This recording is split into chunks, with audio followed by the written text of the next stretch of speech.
পাশে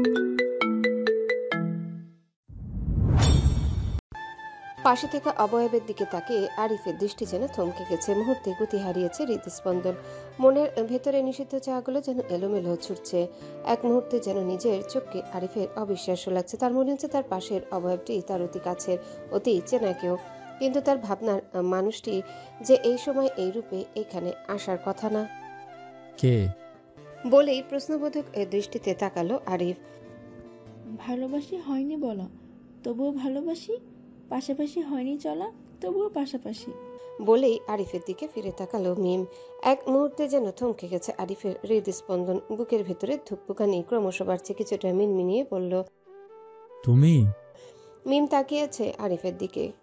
কি স্বচ্ছ তার চোখের দৃষ্টি। আরিফের হঠাৎ করে মনে হলো আকাশের রূপালী চাঁদটা যেন নিচে নেমে এসেছে।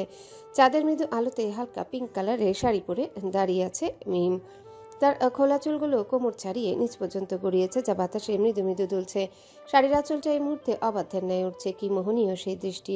আরিফ কিছুক্ষণ তাকিয়ে থেকে চোখ সরিয়ে নিল। এই নারীর দিকে তাকালে আরিফ তার মনকে আর কিছুতে আটকে রাখতে পারবে না।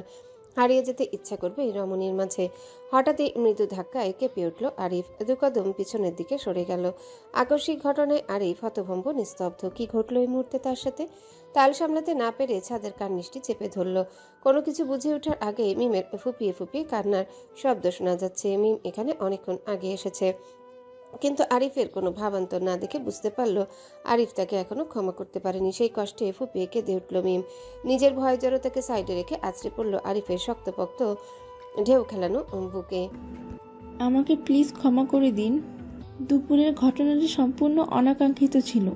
প্রচণ্ড ভয়ের কারণে ভুল করে ফেলেছি। আপনাকে থাপ্পড় মারার মতো কোনো ইচ্ছে আমার ছিল না। প্লিজ রাগ করে থাকবেন না। আপনার এই অভিমান আমার নিঃশ্বাস থমকে দিচ্ছে বারংবার। কেঁদে কেঁদে একদমে পুরো কথাটা বলে থামল মিম। শরীরটা যেন তার কেঁপে কেঁপে ঝাঁকুনি দিয়ে উঠছে, যার প্রভাব বিস্তার করছে আরিফের অশান্ত মনে। কিছুক্ষণের মধ্যেই ভিজে উঠেছে আরিফের টি শার্টের বুকের পাশটা। হঠাৎ করে মিম কাঁপা কাঁপা কণ্ঠে বলে উঠল, ভালোবাসি। আরিফ নিরন্তর নিথর দেহের ন্যায় দাঁড়িয়ে আছে। কথাটা শুনতে যেন তার বুকটা কেঁপে উঠল, আস্তে আস্তে আওড়ালো। Once more. ভীষণ ভালোবাসি। আরিফ আবারও বলল, অ্যাগেইন। এবার যেন তার কণ্ঠটাও কাঁপা কাঁপা শোনা যাচ্ছে। মিম এবার কিছুটা সাহসের সাথেই বলে উঠল, ভালোবাসি, ভীষণ ভালোবাসি, অনেক অনেক ভালোবাসি। প্লিজ পরিস্থিতি যেমনই হোক কখনো আমাকে ছেড়ে যাবেন না। পরিস্থিতির কথাটা ভাবতেই মিমের বুকটা যেন ভয়ে দূর দূর করে কাঁপছে। আরো শক্ত করে জড়িয়ে ধরল আরিফকে। এবার আরিফও সকল রাগ অভিমান ভুলে শক্ত করে বাহু ধরে আলিঙ্গন করল নিজের প্রেয়সীকে। আকাশের চাঁদের দিকে ফিরে তাকিয়ে আরিফ দীর্ঘ একটা শ্বাস ফেলল। আজ অনেকগুলো দিন পর তার মনে বয়ে চলেছে প্রশান্তির হাওয়া। আকাশের চাঁদটা যেন আজ ভিন্ন উদ্দেশ্যে উদয় হয়েছে।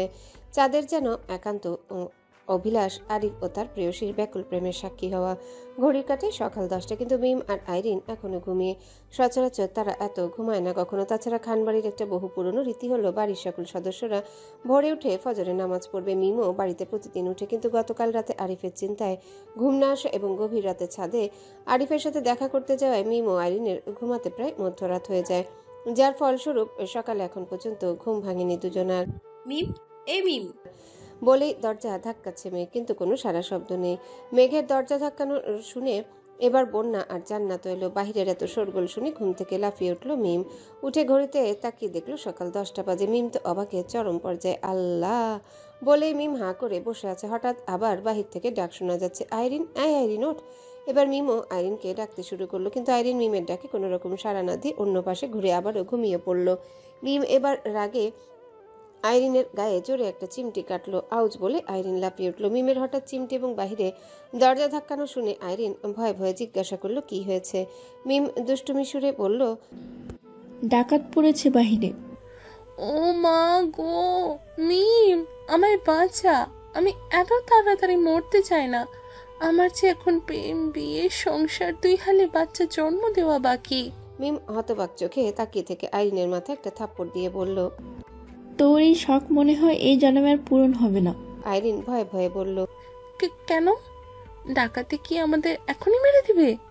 মিম একটু রাগী কণ্ঠে বলল, না, তবে ডাকাত না মারলেও একটু পর বাড়ির লোকের মার খেয়ে অবশ্যই মরবো। আইরিন একটা দীর্ঘশ্বাস ফেলে দাঁত কেলিয়ে বলল, যা দুষ্টু ভাবি, বাড়ির লোক আমাদের কেন মারবে? তারা তো আমাদের ভালোবাসে। বলেই আইরিন আবারও শুয়ে পড়ল। কি রে, তোরা কি এবার ঘুম থেকে উঠবি নাকি তোদের ভাইদের ডাকবো?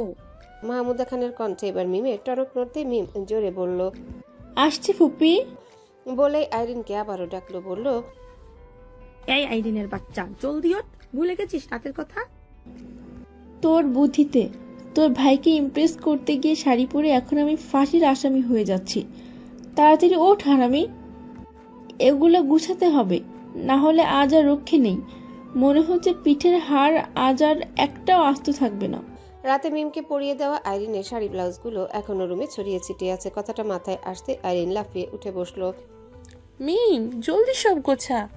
বলেই আইরিন তাড়াহুড়ো করে গোছাতে থাকলো সব, কিন্তু বিপত্তি ঘটলো অন্য জায়গায়। মধ্যরাতে অতিরিক্ত পাকনামি করতে গিয়ে তাড়াহুড়ে আলমারির চাবিটা যে কোথায় রেখেছে দুজনের একজনেরও মনে নেই। আলমারি ছাড়া এসব অন্য কোথাও তুলে রাখাও যাবে না। মিম আইরিন বাহিরে বের হওয়ার পরেই হয়তো জান্নাত এসে পুরো রুমটা গুছাবে। অন্য কোথাও রাখলে ধরা খাবে নিশ্চিত। দুজনে হন্য হয়ে খুঁজতে লাগলো চাবির গোছা। এলোমেলো ছোটাছুটির দরুন মিমের সাথে আইরিনের মাথা খেলো জোরে এক ধাক্কা। মিম আ বলে চিৎকার দিয়ে উঠল, কিন্তু আইরিন সেখানে মনস্থির না করতে তার মনোযোগ দিল মিমের পিছনে চুলে লেগে থাকা চাবির গোছার দিকে। মধ্যরাতে রুমে ফিরে চাবির গোছাটা হয়তো বিছানা থেকে কোথাও তুলে রাখেনি, বিছানায় রেখে ঘুমিয়ে পড়েছিল দুজন, যার ফলে এখন মিমের লম্বা এলোমেলো চুলে চাবিগুলো পেঁচিয়ে আটকে আছে। আইরিন তাড়াহুড়ো করে সেই চাবি খুলতে গিয়ে মিমের কত চুল ছিল কে জানে।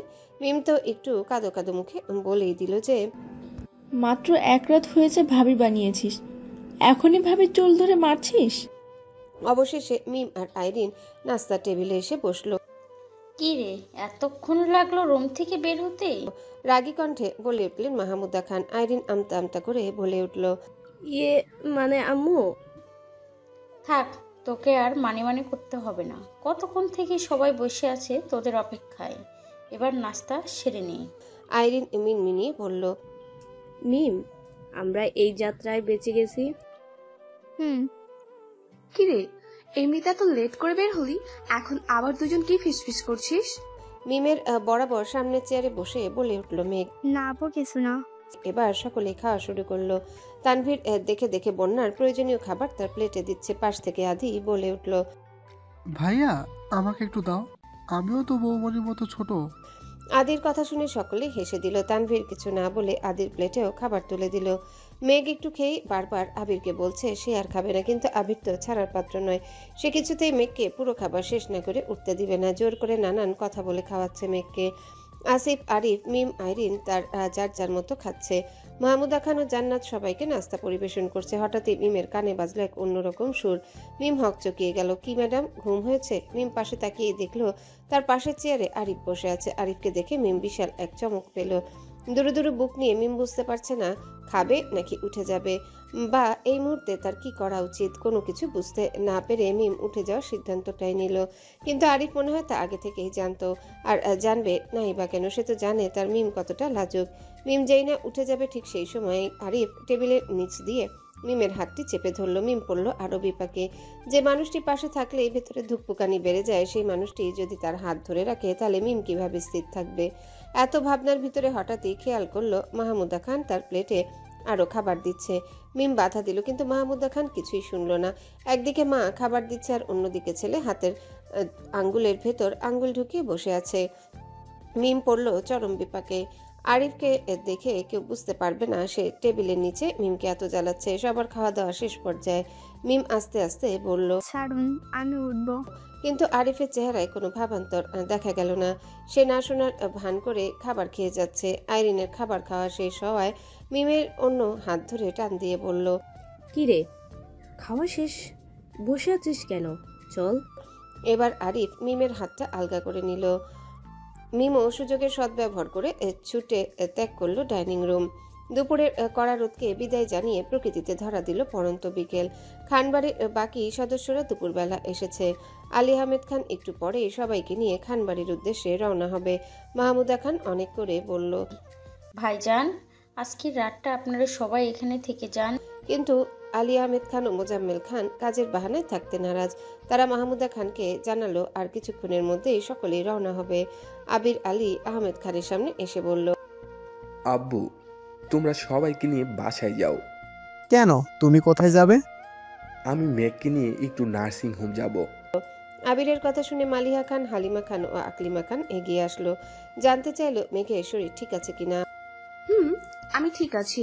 পাশ থেকে আবির বলে উঠল, তোমরা এত টেনশন করো না প্লিজ।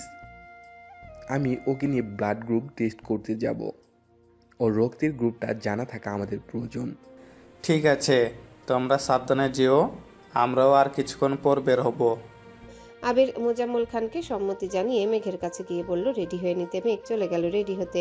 বন্যাও গেল মেঘের পিছু পিছু। আলী আহমেদ খান সকলের উদ্দেশ্যে বলে উঠল, তোমরাও যাও, সবাই রেডি হয়ে নাও। আবির মেঘ বের হওয়ার পর আমরাও বেরিয়ে যাব। এই কথা শুনে সকলে নিজস্ব জিনিসগুলো গুছিয়ে নেওয়ার জন্য রুমের দিকে চলে গেল। যথারীতি মিমও যাচ্ছিল আইরিনের রুমের দিকে, কিন্তু হঠাৎই মিমের এক হাত টান দিয়ে অন্য এক রুমে নিয়ে গেল কেউ। রুমের এত অন্ধকার পরিবেশ দেখে মিম ভয়ে যেই না চিৎকার দিবে, আরিফ মিমের মুখ এক হাত দিয়ে চেপে ধরে কানের সামনে এসে ফিসফিসিয়ে বলল, আরে ভয় পেও না। আরিফের কণ্ঠ কর্ণকুহরে পৌঁছাতে মিম কিছুটা অবাক হয়ে গেল। আবছা আলোয় মিলন ঘটল দুই জোড়া চোখের। আরিফ এখনো মিমের মুখে হাত চেপে আছে। আরিফ স্পষ্টভাবে লক্ষ্য করছে যে মিমের ওষ্ঠাধর তিত্তির করে কাঁপছে। আরিফ মিমের ঠোঁটে এক আঙ্গুল ছুঁয়ে বলল, আমি শীষ, এভাবে কাঁপছো কেন? আমি কি তোমায় কিছু করেছি? মিম কাঁপাকাঁপির কারণে নিজেকে স্থির রাখতে পারছে না। নিজের ব্যালেন্স কন্ট্রোল রাখতে পেরে খামচে ধরল আরিফের শার্ট। আরিফ কিছুটা বাঁকা হাসলো। আরিফ তো এটাই চায়, তার প্রেয়সী সর্বক্ষণ সকল কাজে তার উপর ভরসা করুক। তার মনে যে এক সুখের মহাপ্রলয় বইছে তা সে এই মেয়েকে কি করে বোঝাবে। আজ তো আরিফের ব্যাকুল হৃদয় শান্ত হওয়ার দিন। কি কি কি করছেন? সারুন আমায়, সারুন আমায়। মিমের কাপা কণ্ঠে ধ্যান ভাঙল আরিফের। আরিফ নেশাতুর দৃষ্টিতে মিমের দিকে তাকিয়ে আছে। তার চোখ দুটো মিমের সারা মুখে যেন বিচরণ করছে। হঠাৎই আরিফ মিমের মুখের দিকে কিছুটা ঝুঁকে আসলো। মিম ভয়ে লজ্জায় চোখ খিচে বন্ধ করে রেখেছে। আরিফ মিমের ললাটে একটা চুমু দিল, তারপর কানের সামনে ঠোঁট নিয়ে ফিসফিসিয়ে বলল, আই লাভ ইউ জান। I can things without you. I can life without you. Trust me, I can handle any situation. Just hold my hand until my last breath. I can say again, you are only me. আরিফের নেশাতুর কণ্ঠে এতগুলো গোটা ইংরেজি শব্দ শোনার পর মিম আস্তে আস্তে চোখ খুলল। চোখ মিলল আরিফের চোখে। মিম এবার ভয়ার্ত কণ্ঠে বলল, সারুন আমায়, সারুন আমায়, কেউ চলে আসবে।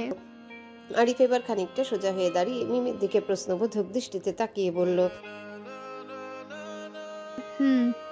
আবার কবে দেখা হবে? জানি না। বাড়িতে গেলে কি আর আমার কথা মনে থাকবে? মিমের সহজ স্বীকারোক্তি। জানি না। আরিফ এবার খানিকটা ভ্রু কুঁচকে বলল, তাহলে কি জানেন ম্যাডাম? মিম লজ্জায় মাথা নুইয়ে বলল, তাও জানি না। আরিফ বুকের বাম পাশে এক হাত রেখে খানিকটা ব্যথাতুর সুরে বলল, ইস, আপনার কণ্ঠ ভাণ্ডারে কি জানি না ছাড়া আর কোনো শব্দ নেই? মিম কোনো কিছুই না বলে মাথা নুইয়ে রাখলো। আরিফ তার পুরুষালী হাতে মিমের মুখের সামনে উড়ে আসা ছোট ছোট চুলগুলোকে সরিয়ে দিল। আরিফের আলতো ছোঁয়ায় যেন মিম কেঁপে কেঁপে উঠছে। মিম, এই মিম, কোথায় তুই? বাহির থেকে আইরিনের গলা ফাটানোর শব্দ শুনে মিম আরিফের কাছ থেকে ছুটে বেরিয়ে যাচ্ছে। ঠিক তখনই আরিফ মিমের এক হাত চেপে ধরল, হাতে একটা মুঠোফোন ধরিয়ে দিয়ে বলল, এটা সযত্নে লুকিয়ে রাখবে। প্রতি রাতে আমায় কল করবে। বাড়ি গিয়ে যদি আমাকে ভুলে যাও তাহলে লেখাপড়ার জন্য আর সময় দিব না। ডিরেক্ট বিয়ে করে নিয়ে আসবো আমার কাছে। তখন দেখব কোথায় পালাও। খাপছাড়া কথায় মিম কিছুটা হাসপাস করে উঠল। বাহির থেকে আইরিনের আবার ডাক ভেসে আসায় এবার আরিফ মিমের হাতটা ছেড়ে দিল। মিম ছুটে পালালো। সময় যাচ্ছে সময়ের গতিতে। সেকেন্ড, মিনিট, ঘন্টা, তারপর গোটা একটা দিন, তারপর সপ্তাহ, তারপর মাস। সময়ের কাঁটা তার নিজস্ব গতিতে চলছে। মেঘের এখন 7 মাস। পেটটা বেশ উঁচু হয়েছে। আবির তো মাঝে মাঝে মেঘের পেটে মাথা রেখে বেবির সাথে কথা বলে। আবিরের পাগলামো দেখে মেঘ শুধুই হাসে। এক এক সময় এক একটা খাবার নিয়ে আসে, এসে মেঘের হাতে ধরিয়ে দিয়ে বলে, এই খাবার কিন্তু তোমার জন্য না। মেঘ যদি প্রশ্ন করে কার, আবির সুন্দর মসৃণ হেসে জবাব দেয়, আমার আহিয়ার। যদিও খাবারটা এখন তোমাকেই খেতে হবে, কারণ তোমার মাধ্যমে তো আমার আহিয়া খাবে। আবিরের এই অদ্ভুত পাগলামোগুলো বিগত কয়েক মাস ধরে মেঘ দেখে আসছে। বারবারই মুখে বলে সকল খাবার আহিয়ার, কিন্তু তা আবার যত্ন সহকারে মেঘকেই খাইয়ে দেয়। মেঘ তখন বাধা দিয়ে বলে, আমি খাবো না তোমার মেয়ের খাবার। আবির তখন আবারও হেসে জবাব দেয়, আমি তো তোমাকে খাওয়াচ্ছি না, তোমার মাধ্যমে আমার মামুনিকে খাওয়াচ্ছি। মেঘ তখন আবারও হতাশ চোখে আবিরের দিকে তাকায়। সময়ের তালে তালে আরিফ আর মিমের ভালোবাসাটাও যেন মনের গভীর থেকে গভীরে ছুঁয়ে যাচ্ছে। রোজ রাত জেগে কথা হয় দুজন, আর মাঝে মাঝে আরিফ তো মিমের কলেজের সামনে এসেও দেখা করে। আরিফ আজকাল চেষ্টা করছে বাবার ছোটখাটো বিজনেসটাকে আরেকটু বড় করার। বড় ভাই আসিফের কখনোই ব্যবসায় মনোযোগ ছিল না, তাই সে চাকরি জীবনটাকেই বেছে নিয়েছে। কিন্তু আরিফ মূলত ব্যবসায় নিজের ক্যারিয়ারটাকে গোছাতে চায়। তাছাড়া মিমের জন্য যোগ্য হওয়াটাও অতি জরুরি। দিকে বন্যা আর তানভীর খুব সুখে শান্তিতে দিন কাটাচ্ছে। সারাদিন পর অফিস থেকে এসে তানভীর যখন বন্যার হাসি মুখটা দেখে, তখন তার মনে হয় সারা রাজ্যের সুখ শান্তি যেন তার ঘরে উকি দিয়েছে। এই মেয়েটা তানভীরের সকল প্রশান্তির কারণ। তানভীর বন্যাকে ছেড়ে এক রাতও থাকতে নারাজ, তাই বন্যাও তেমন একটা বাপের বাড়িতে যায় না। মাঝে মাঝে তানভীর বন্যাকে নিয়ে যায় এবং সাথে করে নিয়ে আসে। কিন্তু এত সুখ শান্তির মাঝেই হঠাৎ ঘটে গেল এক অনাকাঙ্ক্ষিত ঘটনা, যা এলোমেলো করে দিল খানবাড়ির সকল সুখ। আজ মেঘের 7 মাসের সাধের অনুষ্ঠান ছিল। বাড়ির বয়োজ্যেষ্ঠরা অনুষ্ঠানের কোথাও কমতি রাখেননি। তাছাড়া আবির তো আছে, পুরুষদের কাজগুলো যথাসম্ভব সে নিজেই দায়িত্ব নিয়ে করেছে। সাথে ছিল তানভীর, আরিফ, রাকিব, রাসেল, সাকিব সহ আরও অনেক ছেলেরা। আবির এত মহাব্যস্ততার মাঝেও মেঘের খেয়াল রাখতে একটুও ভুলেনি। কিন্তু মেঘ সে কি শান্ত হয়ে এক জায়গায় বসার মতো মেয়ে? সারাক্ষণ নিচতলা উপরতলা করে বেরিয়েছে। ভারী শরীর নিয়েও সে দৌড়াদৌড়ি থেকে একটু পিছু পা হয়নি। সবার এত সাবধানতার পরেও কে শুনে কার কথা? সন্ধ্যার একটু পর মেঘকে টুকটুকে একটা লাল শাড়ি পরে বন্যা নিচে নিয়ে আসলো, বসিয়ে দিল সকলের দোয়া নেওয়ার জন্য। তারপর তার পছন্দের সকল খাবারও তাকে খাওয়ানো হলো। স্বাদের আনুষ্ঠানিকতার পর্ব শেষ হতে মেঘের কি মনে পড়লো কে জানে, সে ছুটে চলল তার রুমের দিকে। হালিমা খান পিছন থেকে বারবার ডেকে বলল, মেঘ আসতে চা। কিন্তু মেঘ কি সে কথা শোনার পাত্রী? কিছু দূর সিঁড়ি বেয়ে ওঠার পরে পায়ের সাথে শাড়ি পেঁচিয়ে মেঘ হোঁচট খেয়ে পড়লো। ঠিক তখনই নিজের রুম থেকে নিচে আসছিল আর মেঘের অনাকাঙ্ক্ষিত পড়ে যাওয়া দেখে আবির ছুটে এসে মেঘকে ধরলো। কিন্তু এতক্ষণে মেঘ সিঁড়িতে বসে পড়েছে। হয়তো আবির আসতে আরেকটু দেরি হলে মেঘ সিঁড়ি থেকে নিচেই পড়ে যেত। কিন্তু সৌভাগ্যবশত আবির এসে মেঘকে আঁকড়ে ধরে। নিচের থেকে সবাই ঘটনা দেখে ভয়ে দৌড়ে আসলো মেঘের দিকে। আবির তৎক্ষণাৎ মেঘকে পাজা কোলে তুলে নিজের রুমে নিয়ে শুইয়ে দিল। মেঘকে বারবার চেক করে জিজ্ঞাসা করছে কোথায় কোথায় ব্যথা পেয়েছে, কিন্তু মেঘ জানালো সে কোথাও ব্যথা পায়নি, শুধু কোমরে একটু ঝাঁকুনি লেগেছে। আবির একটা স্বস্তির নিঃশ্বাস ফেলে। এতক্ষণে বাড়ির সকলে জমা হয়ে গেছে মেঘের রুমে। তানভীর, বন্যা সহ বাড়ির সকলে বারবার জিজ্ঞাসা করছে যে ডক্টর ডাকবে কিনা, মেঘ কোথায় ব্যথা পেয়েছে, কিন্তু মেঘের বারবার একই জবাব, সে ঠিক আছে। আবির গম্ভীর মুখে পাশে দাঁড়িয়েছে। কিছুক্ষণ পর সকলে চলে যেতেই আবির খাটের অন্যদিকে ফিরে শুয়ে পড়ল। মেঘ বুঝতে পারলো আবিরের এত বারবার নিষেধ করা সত্ত্বেও মেঘের এত অবাধ্য চলাফেরার কারণেই আবির রাগ করছে। মেঘ আর কিছুই বলল না, সে নিজেও চুপচাপ শুয়ে পড়ল। কোমরটা হালকা চিনচিন ব্যথা করছে, ঘুমিয়ে যাওয়াটাই শ্রেয়। কিন্তু বিপত্তি ঘটল মধ্যরাতের দিকে। মেঘ আর আবির দুজনেই ঘুমিয়ে আছে। হঠাৎই মেঘ পেট ও কোমরে হালকা চিনচিন ব্যথায় হালকা নড়ে চড়ে উঠলো। এক পাশ হয়ে শুয়ে থাকা অবস্থায় কোমরে ব্যথা করছে, হয়তো সেটা ভেবেই মেঘ ঘুমের মধ্যে খানিকটা সোজা হলো। কিন্তু সেই সময় ঘটল এক অপার্থিব অনাকাঙ্ক্ষিত ঘটনা। মেঘ খানিকটা সোজা হওয়ার পরে বুঝতে পারলো মেঘের গর্ভ থেকে তরল কিছু গড়িয়ে পড়ছে। মেঘ খানিকটা সোজা হওয়ার পরে বুঝতে পারলো মেঘের গর্ভপথ থেকে তরল কিছু গড়িয়ে পড়ছে। মুহূর্তের মধ্যে তরল পদার্থটার পরিমাণ যেন বাড়ছে। মেঘ ঘুমের মধ্যে খানিকটা ভ্রু কুচকে খাটের পাশে থাকা ল্যাম্প লাইটটা জ্বালিয়ে উঠে বসলো। বিছানায় তরল কিছুর অবস্থান চোখে পড়তে মেঘ খানিকটা ভয়ে বিছানা থেকে নেমে রুমের লাইট জ্বালিয়ে রুমটাকে আলোকিত করলো। একই মেঘের চোখ তো আশ্চর্যে কোঠা থেকে বেরিয়ে আসছে, মুখের বাকশক্তি যেন হারিয়ে ফেলেছে। মেঘ কিছু বুঝতে না পেরে তাড়াহুড়ো করে আবিরকে ডাকলো। আবির ঘুমো ঘুমো চোখে মেঘ থেকে জানতে চাইলো কি হয়েছে, কিন্তু মেঘ যেন কথা বলার শক্তি হারিয়েছে। আঙ্গুল দিয়ে বিছানার দিকে দেখালো। মেঘের আঙ্গুলের ইশারা বুঝতে পেরে আবিরও বিছানার দিকে লক্ষ্য করলো। আবিরের মুহূর্তেই ঘুম ছেড়ে সোজা হয়ে বসলো। মেঘের কাছে গিয়ে বলল, তুমি ঠিক আছো? মেঘ কাঁদো কাঁদো হয়ে উত্তর দিল, কিন্তু হঠাৎ করে এত ব্লাড কেন বের হলো? আমাদের বেবি ঠিক আছে তো? আবির চিন্তিত মুখ নিয়ে মালিহা খানের দরজায় গিয়ে টোকা দিল। মালিহা খান এত রাতে আবিরকে দরজার বাইরে দেখে চিন্তিত মুখে শুধালো, কি হয়েছে? আবিরের মুখে মেঘের কথা শুনে মালিহা খান হালিমা খানকে ডেকে নিয়ে উপরে মেঘের রুমে চলে গেল। মালিহা খান ও হালিমা খান মেঘে আবিরের রুমে ঢুকে দেখলো মেঘ জুবুথুবু হয়ে ফ্লোরে বসে আছে। দুজনে চিন্তিত মুখ নিয়ে মেঘের নিকটে পৌঁছালো। মালিহা খান চিন্তিত মুখে শুধালো, কি হয়েছে মেঘ, তোর কেমন লাগছে? আমাকে একটু খুলে বলতো। মেঘ কাঁদো কাঁদো মুখ নিয়ে আম্মু আর বড় আম্মুর দিকে তাকিয়ে আছে। পাশে চিন্তিত অসহায় মুখে দাঁড়িয়ে আছে আবির। হালিমা খান তো চিন্তায় হাউমাউ করে কেঁদে দিল। আর কাঁদবেই নাই বা কেন? কি হচ্ছে তার ছোট মেয়েটার সাথে? আল্লাহ না করুক, যেভাবে ব্লাড গিয়েছে বাচ্চাটার যদি কিছু হয় তাহলে মেয়েকে কিভাবে সামলাবে সে? মায়ের কান্না দেখে এবার মেয়েকেও হাউমাউ করে কেঁদে দিল। মালিহা খান হালিমা খানের উদ্দেশ্যে বলল, হালিমা, কি করছিস তুই? তুই যদি এভাবে কান্নাকাটি করিস তাহলে মেয়েকে কিভাবে সামলাবো? এবার হালিমা খান মনে হয় কিছু বুঝলো। চুপ করে মেঘের পানে তাকিয়ে আছে। মালিহা খান মেঘকে ফ্লোর থেকে তুলে একটা প্লাস্টিকের চেয়ারে বসে এক গ্লাস ঠান্ডা পানি এগিয়ে দিল। বলল, এটা খা, ভালো লাগবে। ভয়ে মেঘের গলা শুকিয়ে কাঠ হয়ে আছে। পানির গ্লাসটা সামনে পেয়ে মেঘ সাথে সাথে সেটা নিয়ে এক চুমুকে পুরো গ্লাসের পানি খেয়ে নিল। এবার আবিরও রুমের বাইরে চলে গেল। হয়তো প্রাইভেসি দিল। মামুনি আম্মুকে চিন্তায় তার মাথার ভিতরে ধপধপ করছে। মনে মনে আল্লাহকে হাজারবার বলছে মেঘের যেন কিছু না হয়। মেঘ, তোর শরীরে কি কোনো অস্বস্তি বা দুর্বলতা লাগছে? মালিহা খানের প্রশ্নে মাথা তুলে তাকালো মেঘ। কাপা কাপা ঠোঁটে আওড়ালো, না বড় আম্মু। পেটেও ব্যথা করছে না? না। শরীরে কি কোনো অসুস্থতা লাগছে না?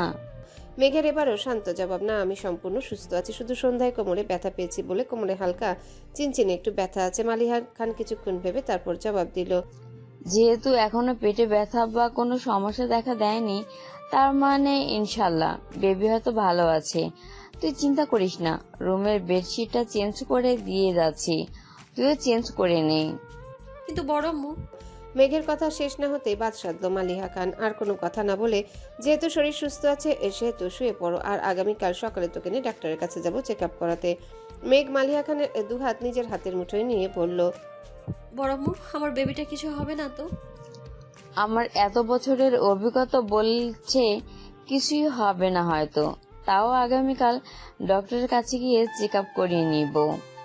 মেঘ আর হালিমা খান এবার যেন একটু স্বস্তির নিঃশ্বাস ফেললো। দুই যা মিলে মেঘের বিছানা পরিবর্তন করে মেঘকে চেঞ্জ করে তারপর বিছানায় শুয়ে দিয়ে গেল। মালিয়া খান হালিমা খান রুম থেকে বের হওয়ার সাথে সাথে আবির রুমে ঢুকলো। মেঘ আবিরের পানে তাকিয়ে হঠাৎ যেন থমকে গেল। কি বিধ্বস্ত দেখাচ্ছে তার আবির ভাইকে। এলোমেলো কতগুলো চুল ঘামে মাখা কপালে পড়ে আছে। অসহনীয় চিন্তার কারণে আবিরকে আজকে মেঘের দুই নয়নে অনেক এলোমেলো লাগছে। সবসময় গুছিয়ে থাকা ছেলেটাও আজ নিজের ভালোবাসার মানুষের চিন্তায় অগোছালো হয়ে গেছে। মেঘ আবিরের অতিরিক্ত চিন্তা বুঝতে পেরে ইশারা দিয়ে আবিরকে তার সামনে ডাকলো। আবিরও ছুটে গিয়ে ছোট বাচ্চাদের মতো মেঘকে জাপটে ধরলো। মেঘ আবিরের মাথার আবিরের চুলের ফাঁকে তার চিকন চিকন আঙ্গুল ঢুকিয়ে দিয়ে বলল, এমন বাচ্চাদের মতো কেন করছেন বলুন তো? এ তো আমি ঠিক আছি। আবির এবার মেঘকে আরো শক্ত করে ধরলো। মনে হচ্ছে সে ছেড়ে দিলেই বুঝি কেউ নিয়ে যাবে। মেঘ বুঝিয়ে শুনিয়ে আবিরকে শান্ত করলো, কিন্তু আবিরের মন যেন কিছুতেই মানছে না। তাই বারবার জিজ্ঞাসা করছে সব ঠিক আছে কিনা। অনিচ্ছা সত্ত্বেও মেঘ মুচকে হাসলো, জানালো সে সুস্থ আছে, তারপরেও আগামীকাল সকালে ডাক্তারের কাছে গিয়ে চেক আপ করিয়ে নিবে। আর এটাও বললো মালিহা খান যে বলেছে বাচ্চার ক্ষতি হওয়ার মতো কোনো সম্ভাবনা এই মুহূর্তে দেখছে না। ইনশাল্লাহ বাচ্চা হয়তো ভালো আছে। আবির একটু স্বস্তির নিঃশ্বাস ফেললো। মেঘকে বুকে নিয়ে শুয়ে পড়লো। আবিরের বুকে মাথা রেখেও অন্ধকারে মেঘ তাকিয়ে আছে। তার দু চোখে কিছুতেই ঘুম আসছে না।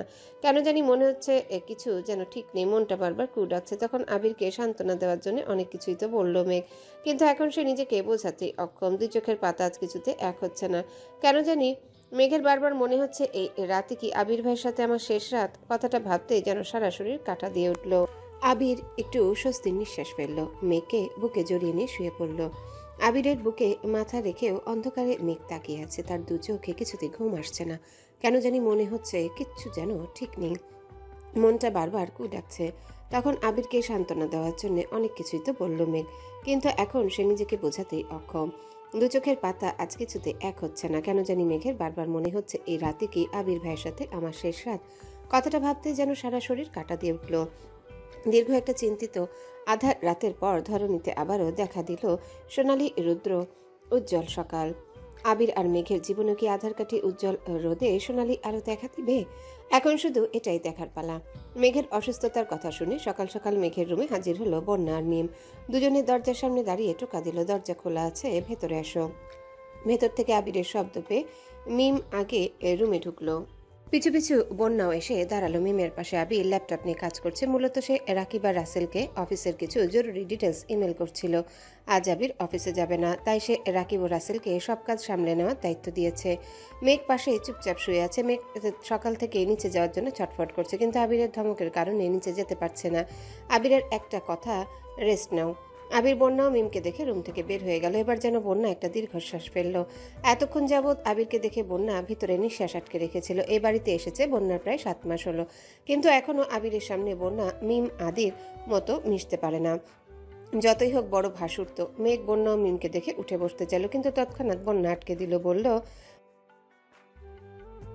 বন্যার ধমকের সুরে শাসন শুনে মেঘ কিছুটা ভেবাচাকা খেয়ে গেল। তারপর রসিয়ে রসিয়ে বলল, এই বন্যা, আমাকে মোটেও অর্ডার করবি না। তুই কি ভুলে গেছিস আমি তোর বড় যা হই?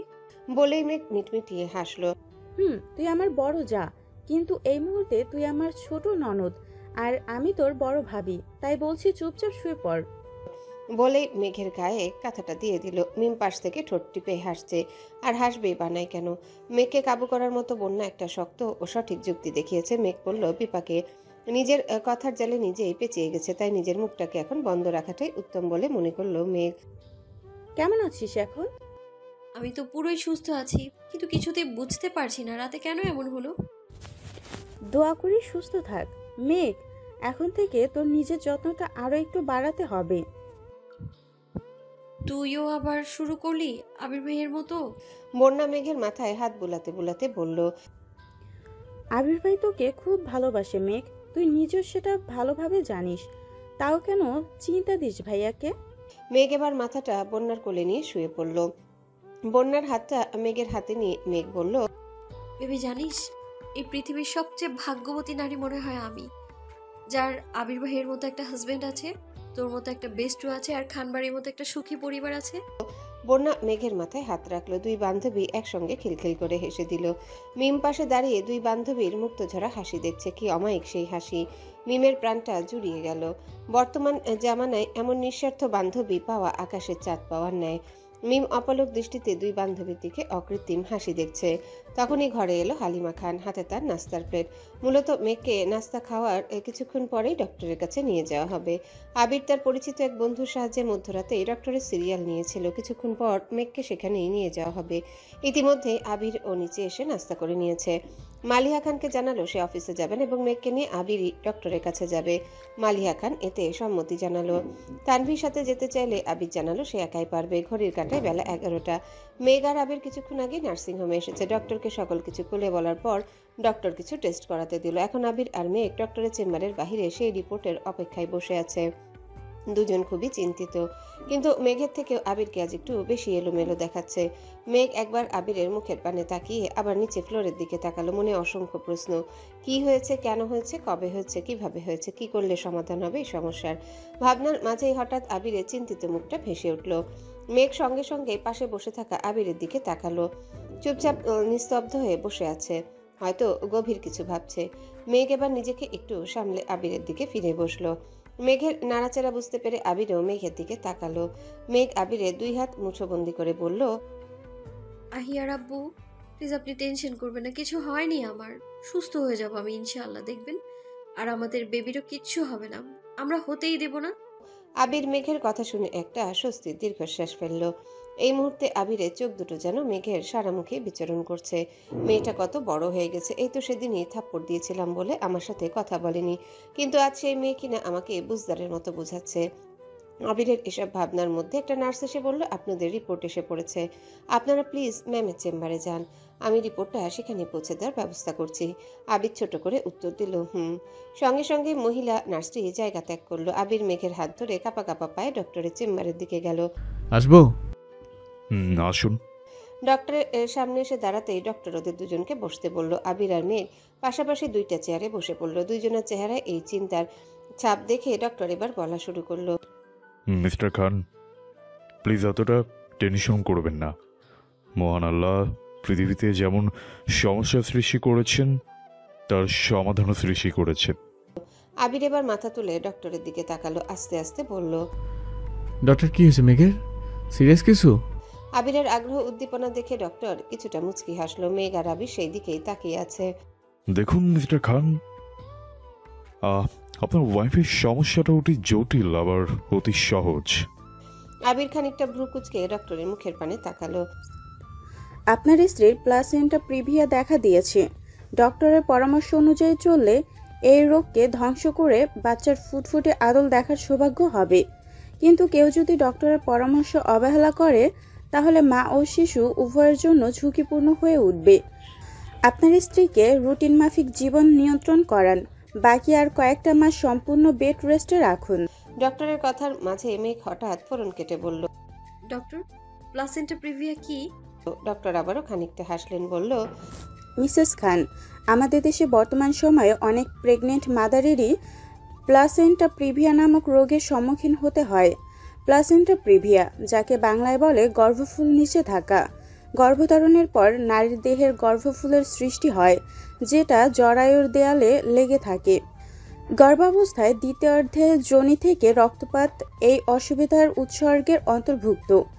এ সময় উজ্জ্বল লাল রঙের রক্তপাত ঘটে, কিন্তু শারীরিক কোনো ব্যথা বা অস্বস্তি নাও হতে পারে, কিন্তু এটা মা ও শিশুর উভয়ের জন্যই ঝুঁকিপূর্ণ। ডক্টরের দীর্ঘ কথা শোনা শেষ করে এবার আবির প্রশ্ন করল, ডক্টর, এই সমস্যা থেকে মুক্তি পাওয়ার উপায় কি? এই সমস্যার সবচেয়ে গুরুত্বপূর্ণ একটা ওষুধ হলো সম্পূর্ণ বেড রেস্ট। যদি কোনো রোগীর ওয়াশরুম ঘরের বাইরে হয় তাহলে তার ওয়াশরুম ঘরের ব্যবস্থা করে দিতে হবে, যাতে তাকে ওয়াশরুমের জন্য হলেও বাইরে না যেতে হয়। হাঁটাচলা একেবারে করা যাবে না, ভারী কোনো বস্তু তোলা যাবে না, আর হ্যাঁ, স্বামী স্ত্রীর মিলন সম্পূর্ণ নিষেধ এই সময়। অবশ্যই এসব শর্ত মেনটেন করতে হবে। তাছাড়া আমি কিছু ওষুধ লিখে দিচ্ছি, সেটা নিয়ম মাফিক খেতে হবে। ওকে। আবির মেঘকে নিয়ে বাড়িতে এলো। এসেই আম্মু, বড় আম্মু, কাকিয়াকে দায়িত্ব দিল মেঘকে যেন খাট থেকে একটু নামতে দেওয়া না হয়। কিছুক্ষণ আগে গাড়ি থেকে নেমে মেঘকে কোলে করে ড্রয়িং রুমে নিয়ে এসেছে আবির। সোফাতে বসিয়ে কড়া নির্দেশ দিয়েছে চুপচাপ বসে থাকতে। আবির মালিয়া খানকে ডেকে বলল, আম্মু, নিচের একটা রুম আমাদের জন্য খালি করে দাও, আমরা এখন থেকে নিচেই থাকবো। ঠিক আছে বাবা, আমি সব গুছিয়ে দিচ্ছি এখনই। মেঘ ঠোঁট ফুলিয়ে মালিয়া খানের দিকে তাকিয়ে আদুরে কণ্ঠে বলল, বড় আম্মু, তোমার ছেলেকে একটু বোঝাও না প্লিজ। আমার তেমন কিছুই হয়নি যার জন্য রুম পাল্টাতে হবে। আমি ঠিক আছি, সুস্থ আছি আমি। তাছাড়া ডক্টর তো বলেছে রেস্টে থাকলে আর কোনো ভয় নেই। আবির এবার রাগি রাগি চোখে মেঘের পানে তাকালো, মনে মনে বলছে, এই মেয়ে বলে কি? ওর টেনশনে গতকাল সারা রাত ঘুমায়নি, চিন্তায় চিন্তায় পাগল পাগল অবস্থা আমার। মেঘ কেন আমার মনের অবস্থা বুঝতে চায় না? ভাবতে ভাবতে একটা দীর্ঘশ্বাস ফেললো আবির। রাগে চোখ মুখ লাল করে মেঘের পানে তাকিয়ে বলল, তুই চুপ কর, তোর থেকে আমি কিছু জানতে চেয়েছি। মেঘ সহ সকলেই হতভম্ব দৃষ্টিতে আবিরের রাগান্বিত মুখের পানে তাকিয়ে আছে। রাগে চোখ দুটো রক্তলাল হয়ে আছে। মেঘ এবার চুপ হয়ে গেল।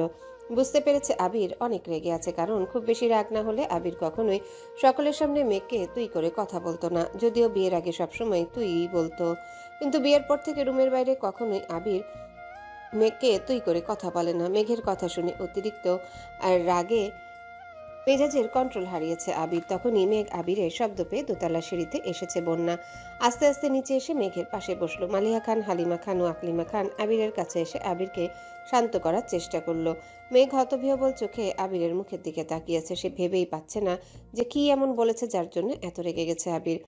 আবির বাবা, শান্ত হ। মেঘ হয়তো কথাটা না বুঝেই বলে ফেলেছে, ওকে বুঝিয়ে বল, অবশ্যই বুঝবে। আবির রাগে ফুঁসতে ফুঁসতে বলল, তোমাদের মেয়ে কোনো কথা বুঝিয়ে বলে? ও সবই তো না বুঝিয়ে বলে। ওকে বুঝতে পারছে না ওর উপরে কথাবার্তা ঝুঁকিপূর্ণ, নাকি বুঝিয়ে আমাকে টেনশন দিতে চায়? উপরের রুমে 2 দিন একটানা থাকার পর পরেই ওর আবার ইচ্ছা হবে নিচে এসে সবার সাথে কথা বলার। তখন ও আবার এই সিঁড়ি দিয়ে নিচে নেমে চলে আসবে। আমি কি অফিসে রেখে সারাক্ষণ ওকে পাহারা দিব নাকি? কিন্তু ও যদি নিচে থাকে তাহলে এক এক সময় এক একজন ওর খেয়াল রাখতে পারবে। মেঘ নিজেও গল্প করার জন্য সবাইকে নিচে পাবে। সামান্য জিনিসটুকু মেঘ কেন বুঝতে পারে না বলো তো? সবাই আবিরের মুখের দিকে তাকিয়ে রাগি রাগি ভাবে বলা কথাগুলো মনোযোগ দিয়ে শুনলো। আবিরকে দেখে মনে হচ্ছে মনের এতগুলো কথা বলার পরে ওর রাগটা যেন কিছুটা পড়ে এসেছে। আবির ধপাস করে সোফায় বসে পড়ল। দুহাতে নিজের মাথাটা চেপে ধরে বলল, আমি মেঘকে নিয়ে আর এত টেনশন করতে পারছি না আম্মু। টেনশনে আমার মাথা ছেড়ে যাচ্ছে। যেখানে আমি ওকে সুস্থ রাখতে চাই, এত টেনশন করছি, সেখানে ও বারবার একঘেয়েমি করে যাচ্ছে। এবার মেঘ উঠে এসে আবিরের পাশে বসলো। মেঘ হেঁটে এসে আবিরের পাশে বসায় আবিরের রাগটা যেন তত্তর করে বাড়ছে। তখনই আবির তার নিজের হাতের উপর একটা শীতল স্পর্শ পেল। আবিরের ভাবনাই ঠিক। মেঘ পাশে বসে তার হাতটাকে মেঘের হাতে মুঠোবন্দি করেছে। টলমল চোখ নিয়ে আবিরের পানে তাকিয়ে ভাঙা ভাঙা কণ্ঠে বলল, প্লিজ আপনি রাগ করবেন না। আপনার মতো এত কিছু ভাবনা চিন্তা আমার মাথায় আসে না। আমরা আজ থেকে দুইজন নিচ তলায় থাকবো। মেঘের শান্ত কণ্ঠ শুনে আবিরের মস্তিষ্ক যেন সতেজতা ফিরে পেল। তৎক্ষণাৎ বোধ হলো, এ কি, রাগের মাথায় একটু বেশি বলে ফেলেছি। এতটা না বললে হতে পারতাম। সঙ্গে সঙ্গে মেঘের দিকে তাকালো। মেঘের হাত দুটো নিজের হাতে চেপে ধরে বলল, এসপারো প্লিজ, কষ্ট পাস না। আমি এত কিছু বলতে চাইনি, রাগের মাথায় বলে ফেলেছি। মেঘ আবিরের পানে তাকিয়ে দু চোখের এতক্ষণে জমে থাকা টলমলে জলগুলো মুহূর্তে ছেড়ে দিল, যা গাল বেয়ে ঝরে পড়ছে আবিরের উরুতে। আবির শান্তভাবে মেঘের চোখ দুটো মুছতে মুছতে বলল, প্লিজ আর কান্না করিস না, কাঁদলে তোর মাথা ব্যথা হবে। আবিরের অসহায় মুখ দেখে মেঘ কান্নার মাঝে হঠাৎ ফিক করে হেসে দিল। বলল, আবির ভাই, আম সরি।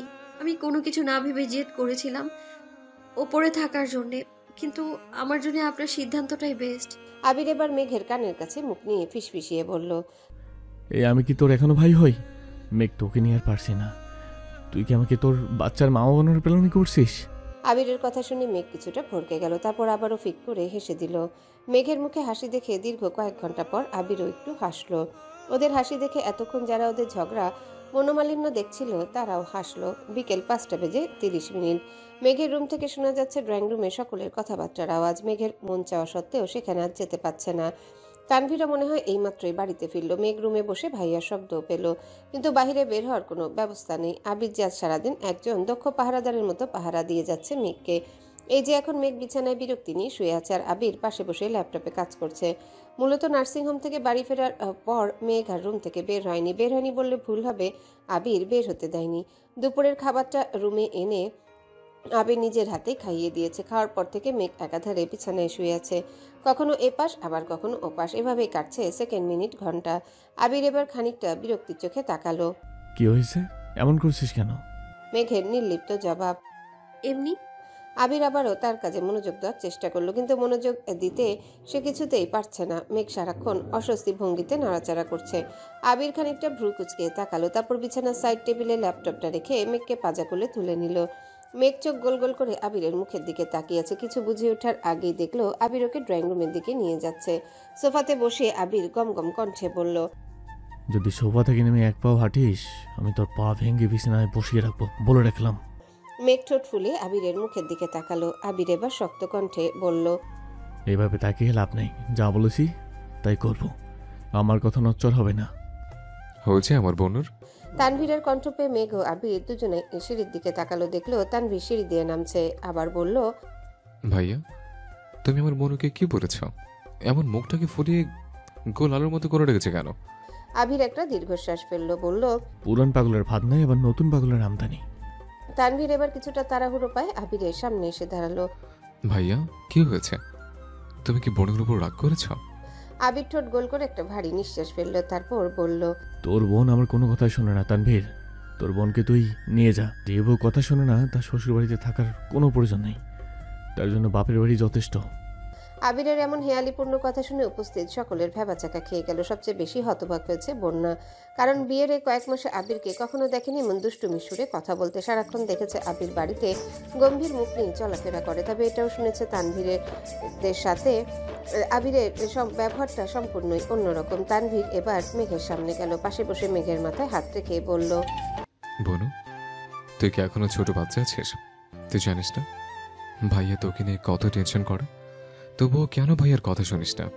শুনি তো ভাইয়া, তুমি জানো সেই দুপুর থেকে বিছানায় শুয়ে আছি, এখন এই মাত্র এখানে বসলাম। তানভীর বোনের মাথায় হাত বুলাতে বুলাতে বলল, আমি জানি বোনু, দুপুরে বন্যার কাছে তোর কথা জানতে চাওয়া বন্যার সবই বলেছে। আমি এখন তোর রুমে যাচ্ছিলাম, তো এখন কেমন আছিস তুই? ভালো। আবির তানভীরের উদ্দেশ্যে বলল, তানভীর, তুই তোর বোনকে বলে দে আগামীকাল থেকে আমি যখন অফিসে যাব তখন যেন আমার কথার কোনো নচ্চর না হয়। আবিরের ব্যাকুল হৃদয়ের অভিমানটা তানভীর, বন্যা সহ সকলেই বুঝতে পারল, কিন্তু মেঘ কি বুঝতে পেরেছে? বুঝলেও বা কতটুকু বুঝেছে? আবিরের কথা শুনে তানভীর মুচকি এসে মেঘের দিকে তাকালো। ঠান্ডা কণ্ঠে মেঘের মাথায় হাত বুলিয়ে বলল, আর কয়েকটা দিন বনু, একটু কষ্ট করো না। জানিস তো সবুরের ফল সর্বদা মিষ্টি হয়। মেঘ ছোট করে উত্তর দিল। তানভীর প্রশান্তিময় হাসি হাসলো উপস্থিত সকলেও। আবির হালিমা খানকে ডেকে বলল, মামুনি 2 কাপ কফি দাও তো। রান্নাঘর থেকে হালিমা খানের তৎক্ষণাৎ জবাব, তোরা বস, নিয়ে আসছি। আদি দৌড়ে ছুটে এসে মেঘের পাশে বসলো। মেঘ সহ সকলে খানিকটা ভয় পেয়ে গেল। আকলিমা খান সঙ্গে সঙ্গে আদিকে দিল এক ধমক, বলল, তোকে না কতবার বলেছি মেঘের কাছে হুটহাট ছুটে দৌড়ে আসবি না, যদি মেঘ ব্যথা পেত। আদি হাঁপাতে হাঁপাতে বলল, পাবে না আম্মু, আমি খেয়াল করে এসে বসেছি। এবার আবির সুন্দর মিহি কণ্ঠে আদিকে ডাকলো। আদি শোন। আবিরের ডাক কানে আসা মাত্রই আদি ছুটে গেল আবিরের কাছে। বলো ভাইয়া। আবির আদির হাত টেনে তানভীর আর আবিরের মাঝখানে সোফাতে বসালো। এভাবে ছুটে এসে মেঘাপুর কাছে গিয়েছিল কেন? আদি খানিকটা চমকানো কণ্ঠে বলল, আসলে ভাইয়া এমনি। নিজের হাতের চিপসটাকে দেখিয়ে বলল, এই চিপসটা আমি বাবুর জন্য এনেছি, শুনেছি মেঘাপু খেলেই বাবুর খাওয়া হবে, তাই আপুকে দিতে আসলাম। হঠাৎ তানভীর কান টেনে ধরলো আদির, বলল, তুই তো বেশ পাকা হয়ে গেছিস। উফ ভাইয়া, ব্যথা পাচ্ছি, কান ছাড়ো। বলে চিৎকার করে উঠল আদি। আকলিমা খান পাশে দাঁড়িয়ে মিটমিট করে হেসে বলল, এবার ঠিক আছে, আরও বল পাকা কথা। বলেই উনি রান্নাঘরের দিকে হাঁটলেন। সন্ধ্যার আড্ডার পর সবাই যার যার মতো রুমে চলে গেছে। পরবর্তীতে রাতের খাবার খাওয়ার জন্য সকলে নিচে আসলেও মেঘকে আবির আর রুম থেকে বের হতে দেয়নি। আবির নিজেই মালিয়া খানকে বলে মেঘের খাবার ঘরে আনিয়েছে এবং তা নিজে হাতে খাইয়ে দিয়েছে। এই যে শুনছেন, আবিরের টি শার্ট ধরে টানতে টানতে বলল মেঘ। মেঘ শুয়ে আছে পাশে, আধা শোয়া হয়ে বসে ফোন টিপছে আবির। বলো। আবিরের মুখে সেই চিরচেনা হু শব্দটা শুনতে মেঘের মনটা যেন প্রশান্তিতে ভরে গেল। আপনি কি এখনো আমার উপর রেগে আছেন? আবির এবার ফোনটা বালিশের পাশে রেখে মেঘের দিকে ঘুরে শুয়ে পড়ল। মেঘের মুখটা দুহাতের আজলায় নিয়ে ললাটে চুমু আঁকলো। তারপর মেঘকে আস্তে করে নিজের দিকে আরেকটু চাপিয়ে বুকে জড়িয়ে নিয়ে বলল, মেঘ আমার ক্লান্ত হৃদয়ের প্রশান্তি তুই। সারাদিনের সকল ক্লান্তি গধূলি লগ্নে তোর কাছে ফিরলে শান্তিতে রূপ নেয়। তুই আর আমাদের বাবু দুইটা আমার বড্ড শখের। তোদের কাউকে আমি কোনো পরিস্থিতিতে হারতে চাই না। ট্রাস্ট মি, তোদের ছাড়া সত্যি আমি বাঁচতে পারবো না। মেঘ আবিরের বুকে মাথা রেখে টুকরে কেঁদে উঠল, ভাঙা কণ্ঠে বলল, আমায় এত কেন ভালোবাসেন? কি আছে আমার মাঝে? আবির মুচকি হাসলো। তারপর মেঘকে আরেকটু শক্ত করে জড়িয়ে ধরে বলল, তোরা ভেতরে যা, যা হয়েছে তা হয়তো পৃথিবীর অন্য কারো ভেতরে নেই। বেলা সকাল 7টা। বন্যা ভোরের তাপহীন মিষ্টি সূর্যের আলোতে আধো আধো চোখ মেলে তাকালো। শরীরটা একটু বেশি ভারী লাগছে। ভালোভাবে তাকাতেই দেখলো একজোড়া হাত তার কোমর পেঁচিয়ে ধরে আছে। গলার মাঝেও গরম কিছুর আভাস পেতেই ভালোভাবে চোখ খুলে তাকালো। দেখলো প্রতিদিনের ন্যায় তানভীর আজও বন্যার গলায় মুখ ডুবিয়ে তপ্ত নিঃশ্বাস ফেলছে। বন্যা মায়াভরা দৃষ্টিতে তানভীরের ঘুমন্ত মুখ অবয়বের দিকে তাকালো।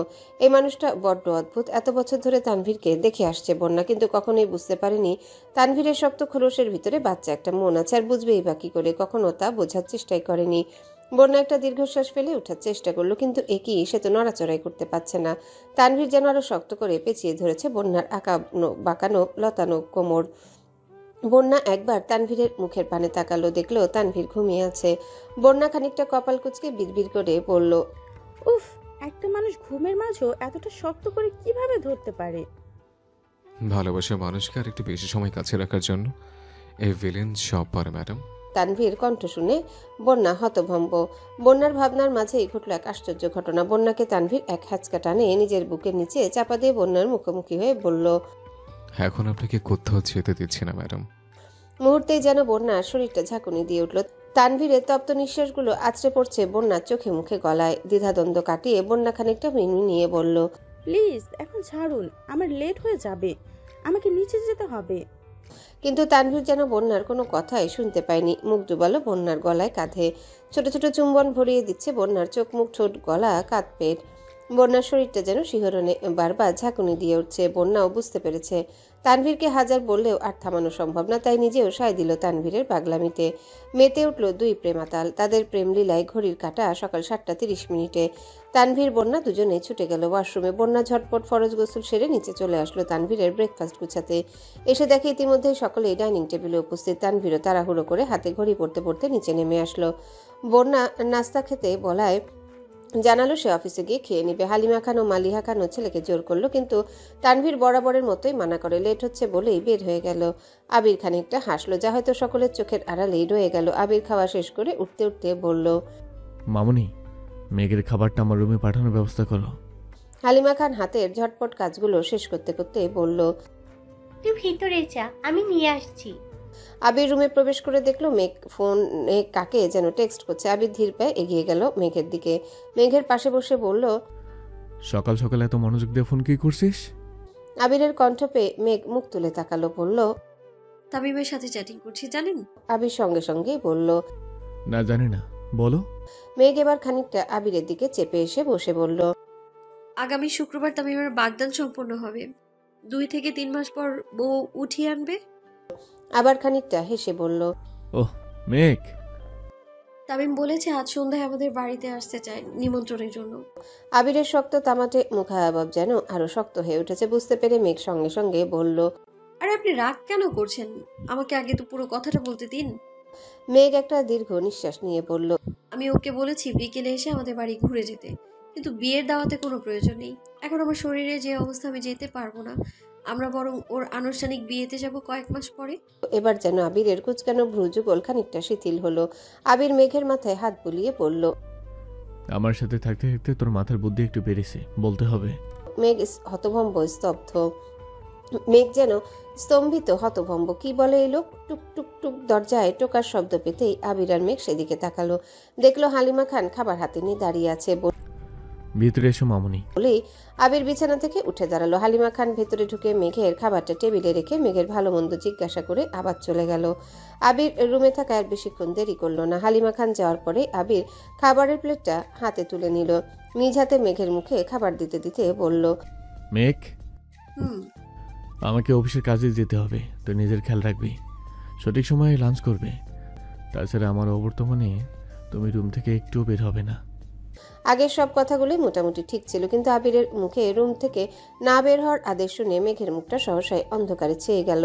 আবির তা বুঝতে পেরে মেঘের মাথায় হাত রাখলো। হাত বুলাতে বুলাতে বলল, আমার মেঘ নিশ্চয় আমার সন্তানের ভালো চাই, তাই না? মেঘের মুখে খাবার থাকা অবস্থায় সঙ্গে সঙ্গে মেঘ মাথা নাড়িয়ে সম্মতি জানালো। হ্যাঁ, সে চায় তাদের সন্তান ভালো থাকুক। আবির সন্তুষ্টি চোখে তাকিয়ে মেঘকে দৃঢ় কণ্ঠে আবারও বুঝালো, রুম থেকে বের হয়ে হাঁটাহাঁটি করলে ওর সমস্যা হতে পারে। মেঘ, তুমি নিশ্চয়ই চাও না আমাদের বেবি কষ্ট পাক? মেঘ আবারও মাথা নাড়িয়ে জানালো সে চায় না। তুমি সারাদিন রুমেই থাকবে, তোমার যা প্রয়োজন হবে তার সঙ্গে সঙ্গেই আনিয়ে দেওয়া হবে। প্রয়োজনে আমি তোমার জন্য আরও একটা হেল্পিং হ্যান্ড রাখবো, যে সারাক্ষণ শুধু তোমাকে এই সঙ্গ দিবে। তারপরে তুমি হাঁটাহাঁটি করবে না, প্লিজ।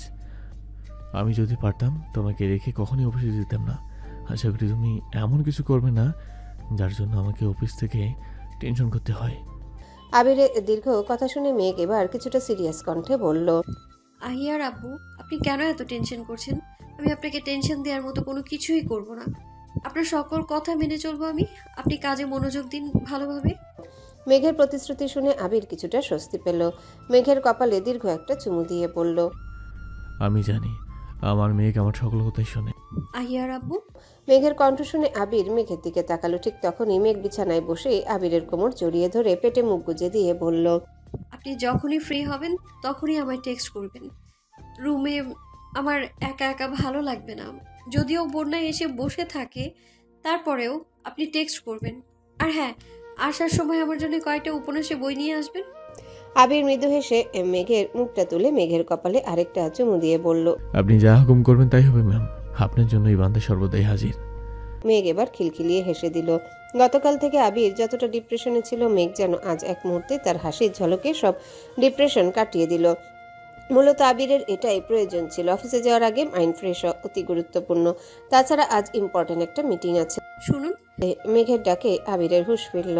সেই চিরচেনা কণ্ঠে বলল, মেঘ আবিরকে আগের মতো জড়িয়ে ধরে রেখে পেটে একটা চুমু খেয়ে বলল, তাড়াতাড়ি বাড়ি ফিরবেন। আমির খানিকটা ঠোঁট প্রসারিত করে হেসে বলল, ফিরবো। বেলা প্রায় 2:30। ধরণীতে আজ যেন তাপপ্রবাহের পরিমাণটা অতীব পরিমাণে বেশি। তাছাড়া ব্যস্ত ঢাকা শহরে ট্রাফিক যানজট তো আছে। ঘেমে নিয়ে কলেজ থেকে বাড়ি ফিরেছে মিম। এসে কোনো দিকে না তাকিয়ে সোজা উপরে চলে গেল নিজের রুমে। উদ্দেশ্য দীর্ঘ একটা শাওয়ার নেওয়া। 40 মিনিটের দীর্ঘ একটা শাওয়ারের পর ওয়াশরুম থেকে বেরিয়ে মিম ড্রেসিং টেবিলের আয়নার সামনে গিয়ে দাঁড়ালো। হাতে হেয়ার ড্রায়ারটা নিয়ে যেই না চুলগুলোকে শুকাতে যাবে তখনই চোখ পড়ল সামনের মিররে। মিমের তো চক্ষু চরক গাছ। মুহূর্তে পিছনে ঘুরে তাকালো না। এটা তো কোনো চোখের ভ্রম নয়, জলজান্ত একটা ছেলে মানুষ। তারই বিছানায় এক পায়ের উপর আরেক পা রেখে চোখ ও কপাল বরাবর এক হাত তুলে শুয়ে আছে। মিম খানিকটা সামনে এগিয়ে গেল। কে আপনি? আমার রুমে কি করছেন? এই যে হ্যালো। বিপরীত পাশ থেকে কোনো সারা শব্দ না পেয়ে মিম আবারও ডেকে উঠল, এই যে মিস্টার, আমার কথা শুনতে পাচ্ছেন? সামনে থাকা অবয়বটি এবার চোখের পলকেই উঠে বসে পড়ল। ছেলেটির হঠাৎ কর্মকাণ্ডে মিম খানিকটা ভয় পেয়ে 2 কদম পিছিয়ে গেল। ভয়ে চোখ জোড়া খিচে বন্ধ করে স্থির হয়ে রইল।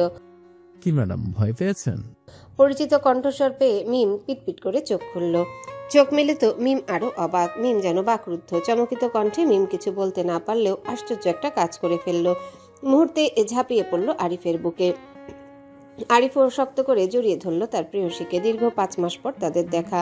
আরিফ বাবার ব্যবসার কাজে নতুন নতুন জড়িত হওয়ায় খুব বেশি একটা সময় পায় না খানবাড়িতে আসার। গত 5 মাস আগে একবার মিমের কলেজের পাশের কফি শপে তাদের দেখা হয়েছিল। দীর্ঘ 5 মাসের তৃষ্ণা যেন মিটল আজ। ছাড়ো এবার। আরিফের নিশাতুর কণ্ঠের আওয়াজ পেয়ে মিম আস্তে করে বলল, আরিফ খানিকটা মুচকি হাসলো। তারপর আরো শক্ত করে জড়িয়ে ধরল তার লাজুক লতাকে। আরিফ ধীরে ধীরে তার হাতের বাঁধন আরো শক্ত করলো। মিমের এবার মনে হচ্ছে তার শরীরের হাড়গুলো যেন ভেঙে যাবে। হঠাৎ কি মনে করে যেন মিম মোচড়ামুচড়ি করে নিজেকে ছাড়াতে চাইলো। আরিফ একটু বিরক্ত কণ্ঠে বলল, এতক্ষণ তো ছাড়তে চাইলে না, এখন আবার মুসরামুসরি কেন করছো? মিমের মস্তিষ্কে যেন হঠাৎই টনক নড়ল। এভাবে যদি ওদেরকে কেউ দেখে নেয় তাহলে পরিণতি কি হবে তা ভেবে মিমের হাত পা কাঁপুনি দিয়ে উঠল। এবার আরিফ মিমকে বাহু থেকে আলগা করে মিমের মুখটা 2 হাতে আজলাই নিয়ে নেশাক্ত কণ্ঠে বলল, কি হয়েছে জান, এভাবে কাঁপছো কেন? আমার ছোঁয়া কি তোমার অনেক খারাপ লাগছে? মিম মাথা নাড়িয়ে অসম্মতি জানালো, না, তার খারাপ লাগে না। মিম আরিফের চোখের দিকে ভয়ার্ত দৃষ্টিতে তাকে কাঁপা কাঁপা কণ্ঠে আওড়ালো, কেউ চলে আসবে। মিমের মুখে অনার্থক ভয়ের কথা শুনে আরিফ কিছুটা বাঁকা হাসল, যা মিমের চোখের অগোচরে রয়ে গেল। আরিফ মুখটাকে একটু কঠিন করে মিমের দিকে তাকিয়ে বলল, আসুক, তাতে আমার কি? মিম একটু কাচুমাচু হয়ে দাঁড়ালো। কি বলছেন এসব? এখনো সঠিক সময় আসেনি। আপনার কথা জানতে পারলে তখন সবাই মিলে আমাকে ঘাট ধরে বিয়ে দিয়ে দেবে। তখন দেখব কি করেন আপনি। আর এত সাহসী বা কোথা থেকে যায়? মিমের কথা শুনে আরিফ আবারও এক হ্যাচকা টানে মিমকে বুকে এনে ফেলে বলল, জান, এই হাতটা তো তোমাকে ছাড়ার জন্য ধরিনি। জীবনে যত বাধাই আসুক না, কখনো কোনো পরিস্থিতিতেই আমি তোমাকে ছাড়বো না।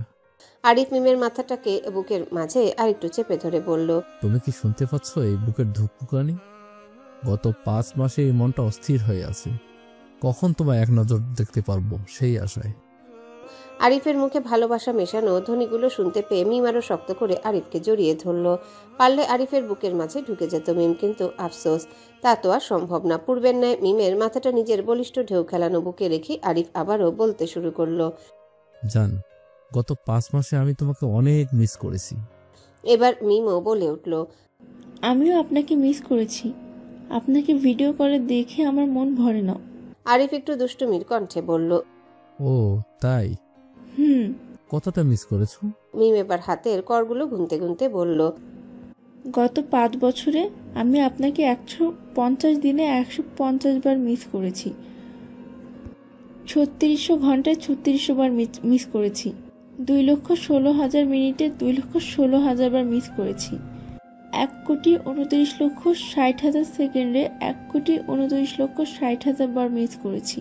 মিমের দীর্ঘ কথা শুনে আরিফ শুধুই হাসলো। তারপর মিমকে জানালো, আর মাত্র কয়েকটা বছর ধৈর্য ধরো, তারপরেই তোমাকে আমার কাছে নিয়ে যাব আমার বউ করে। আরিফের মুখে বউ কথাটা শুনে মিম লজ্জায় আরো গুটিসুটি হয়ে দাঁড়ালো। আরিফ আবারও বলল, মন দিয়ে নিজের লেখাপড়াটা শেষ করো। তাছাড়া তোমার আব্বু ভাইয়াদের কাছে যোগ্য পাত্র হওয়ার জন্য আমার নিজেকেও প্রতিষ্ঠিত করা প্রয়োজন। এই কয়েক বছরে আমি নিজেও সবটা গুছিয়ে নিতে পারবো। এই 5 মাসে আমি চাইলেই হয়তো তোমার সাথে বারবার দেখা করতে পারতাম, কিন্তু করিনি। আমি চাই তুমি মনোযোগ দিয়ে লেখাপড়া করো। আমাদের সম্পর্কের জন্য কোনোভাবে তোমার ক্যারিয়ারে বাধা না হয়ে দাঁড়ায়। তাছাড়া আমি নিজেও ব্যবসায় সময় ও শ্রম বাড়িয়ে দিয়ে নিজেকে তোমার যোগ্য করে তুলতে চাই। তাই আমাদের দেখা কম হওয়াই উত্তম। অতিরিক্ত দেখা সাক্ষাৎ ও মেলামেশার ফলে যদি কারো নজরে পড়ি, তাহলে দুজনের স্বপ্নই ভেঙে যাবে। হয়তো তোমাকে জোর করে অন্য কোথাও বিয়ে দিয়ে দিবে। তুমি কি তা চাও? আরিফের দীর্ঘ কথা শুনে মিম মাথা তুলে তাকিয়ে জানালো না, সে চায় না। আরিফ মুচকি হেসে মিমের কপালে একটা চুমু দিয়ে বলল, তাহলে আরো ধৈর্য ধরতে শেখো।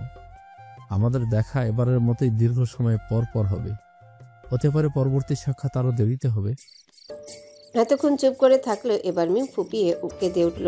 পরবর্তী সাক্ষাৎ আরো দীর্ঘ সময় পর হবে কথাটা ভাবতেই মিমের 2 চোখ ভরে গেল নোনা পানিতে। আরিফ মিমের চোখের পানি মুছতে মুছতে একটু রাগী কণ্ঠে বলল, তুমি এমন কান্নাকাটি করলে তোমার সাথে বিয়ের আগে আর কখনোই দেখা করব না। হোক সেটা 2-3 বছর বা তার বেশি সময়। তখন কি তোমার ভালো লাগবে? কথাটা কর্ণকুহরে পৌঁছানো মাত্রই মিম মাথা নাড়ি বারবার অসম্মতি জানিয়ে বলল, না না, আমি চাই না। আরিফ একটা দীর্ঘশ্বাস ফেলে বলতে চাইল, গুড গার্ল। আমি জানি আমার মিম পরবর্তী দীর্ঘ সুখের জন্য বর্তমানের এই সামান্য বিচ্ছেদটুকু মেনে নিতে পারবে ইনশাআল্লাহ। মিম এবার মাথা ঝাঁকিয়ে সম্মতির কণ্ঠে বলল, কয়েকটা বছর কেন, আমি আপনার জন্য সারা জীবন অপেক্ষা করতে পারবো। হঠাৎই অদূর থেকে আদি শব্দ ভেসে আসলো। মেঘের রুমের দিকে গিয়ে হয়তো আরিফকে খুঁজছে। বারবার আরিফ ভাইয়া বলে চিৎকার করছে। আরিফ শুনতে পেয়ে মিমকে একান্তভাবে বিদায় জানিয়ে চুপচাপ রুম থেকে বেরিয়ে গেল। যাওয়ার আগে শুধু আস্তে করে বলল, নিচে এসো। ঘড়ির কাঁটা যখন বিকাল 5টায়, তখনই তানভীর আর আবির একসাথে বাড়িতে ঢুকলো। 2 ভাইকে অনেকদিন পর একসাথে বাড়িতে ঢুকতে দেখে মালিয়া খান, হালিমা খান এবং আকলিমা খান একটু অবাকই হয়েছিল। পরবর্তীতে তানভীর জানালো বাড়িতে মাহমুদা খান ও আরিফ আসার ব্যাপারটা আবির নিজেই তানভীরকে ফোন করে জানায়। তাই তানভীর আজ অফিস থেকে সামান্য একটু আগে বেরিয়ে একেবারে আবিরকে নিয়ে বাড়ি ফিরেছে। 2 ভাই মাহমুদা খানের সাথে কুশলাদি বিনিময় করে ফ্রেশ হতে যার যার রুমের দিকে চলে গেল। একটা পড়ন্ত বিকেল, চারিদিকে পাখির কলকাকলি শোনা যাচ্ছে। হয়তো তারা নিজ নিজ নিরে ফিরে যাচ্ছে। সারাদিনের প্রখর রোদে শুকিয়ে থাকা গাছগুলো যেন বিকেলের স্নিগ্ধতায় সতেজতা ফিরে পেয়েছে। বন্যা দাঁড়িয়ে আছে তার ব্যালকনিতে। বিকেল 5টা বাজে। হয়তো তানভীরের এখন ছুটি হয়েছে, আর কিছুক্ষণের মধ্যে চলে আসবে ভেবে বন্যাই মাত্র ব্যালকনিতে এসে দাঁড়িয়েছে। বিকেলের স্নিগ্ধ বাতাস মন প্রাণ জুড়িয়ে দিচ্ছে। হঠাৎই কারো ঠান্ডা হাত কোমর ও পেটে স্পর্শ করে বন্যা ধ্যান ভেঙে সেদিকে তাকালো। মুহূর্তে মেরুদণ্ড বেয়ে যেন শীতল স্রোত বয়ে গেল। বন্যা অবাক নয়নে তাকিয়ে হতভম্ব হয়ে বলল, আপনি এত তাড়াতাড়ি? ভাবলাম বউটা অপেক্ষা করছে, তাদের বাড়ি ফিরে যায়। ও তাই বুঝি? বলেই তানভীরের গলা জড়িয়ে ধরল বন্যা। তানভীর কোমর চেপে ধরে বন্যাকে আরেকটু নিজের সাথে মিশিয়ে নিল। কপালে কপাল ঠেকে নেশাতুর দৃষ্টিতে তাকিয়ে বলল, বউ ভালোবাসে, অনেক ভালোবাসে। আমিও ভালোবাসি। কালো চুড়িদার, এক পায়ে কালো পাথরের একটা পায়েল, কালো ঝলমলে সিল্কি চুলগুলো সিঁড়ি দিয়ে নামার সময় মৃদু বাতাসে দুলছে। কাজল কালো চোখে কি অপলক সেই দৃষ্টি, যে দৃষ্টি তীরের ফলার মতো এফোর ওফোর করে দিচ্ছে এক প্রেমিক পুরুষের হৃদয়। আরিফ বুকের বাঁ পাশে নিজের এক হাত চেপে ধরে তাকিয়ে আছে। সিঁড়ি দিয়ে নামা তার প্রেয়সীর পানে আজ কেন জানি মনে হচ্ছে হাত দিয়ে চেপে না ধরলে হৃৎপিণ্ডটা লাফিয়ে বক্ষদেশ থেকে বেরিয়ে পড়বে। মাশাআল্লাহ, মিম তোকে তো অনেক সুন্দর লাগছে। মিমকে উদ্দেশ্য করে মেঘের কথা শুনে আরিফের কিছুটা ধ্যান ফিরল। তাকিয়ে দেখলো এতক্ষণে মিম নিচে নেমে এসে মেঘের পাশে দাঁড়িয়ে আছে। পাশেই মাহমুদা খান সহ বাড়ির 3 কর্তা গল্প করায় ব্যস্ত। আরিফের ধ্যান ফিরতে সাথে সাথে বুকের বাঁ পাশ থেকে হাতটা সরিয়ে দিল। আস্তে আস্তে আওড়ালো, আরিফ তুই শেষ, এই বাড়িতে আর আসা যাবে না। এই মেয়ে তোকে উম্মাদ না বানিয়ে ছাড়বে না।